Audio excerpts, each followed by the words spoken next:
আজকের এই ভিডিওতে আমরা বিজয় ৭১ সম্বন্ধে জানব। বিজয় ৭১ মহান মুক্তি সংগ্রামে বাংলার সর্বস্তরের মানুষের স্বতঃস্ফূর্ত অংশগ্রহণের মূর্ত প্রতীক। মুক্তিযুদ্ধের ভাস্কর্য, যেটার অবস্থান বাংলাদেশ কৃষি বিশ্ববিদ্যালয়ের শিল্পাচার্য জয়নাল আবেদীন মিলনায়তনের সামনে মাথা উঁচু করে দাঁড়িয়ে আছে আমাদের বিজয় ৭১। বাংলাদেশের স্বাধীনতা যুদ্ধে বাংলাদেশ কৃষি বিশ্ববিদ্যালয়ের ক্যাম্পাসের রেস্ট হাউসে, যেটা এখন গেস্ট হাউস অতিথি ভবন বলে আমরা জানি, সেইখানে পাকিস্তান সেনাবাহিনী ৯৩ ব্রিগেডের মূল দপ্তর ছিল। এখান থেকেই বৃহত্তর ময়মনসিংহ অঞ্চলে বাঙালি নিধনের নির্দেশনা দেওয়া হতো।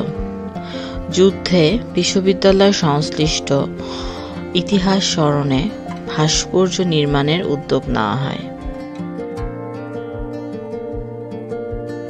বিখ্যাত ভাস্কর শ্যামল চৌধুরীর তত্ত্বাবধানে নির্মিত বিজয় ৭১ ভাস্কর্যটির নির্মাণ কাজ ২০০০ সালের জুন মাসে শেষ হয়।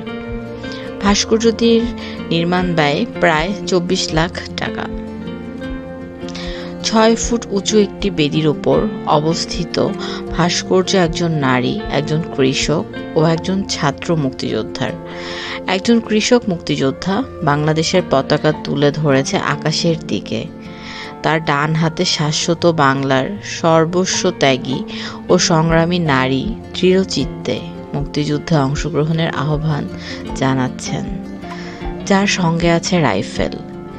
শিল্পী শ্যামল চৌধুরী পোড়ামাটির পাটাতনের ওপর শ্বেতপাথরে খোদাই করে মুক্তিযুদ্ধের চেতনা ও ইতিহাসকে এভাবেই মেলে ধরেছেন। মহান মুক্তিযুদ্ধের ইতিহাস ও ঐতিহ্যর প্রতীক এই ভাস্কর্য দেখতে প্রতিদিন ক্যাম্পাসে আসে বিভিন্ন শ্রেণীর পেশার মানুষ।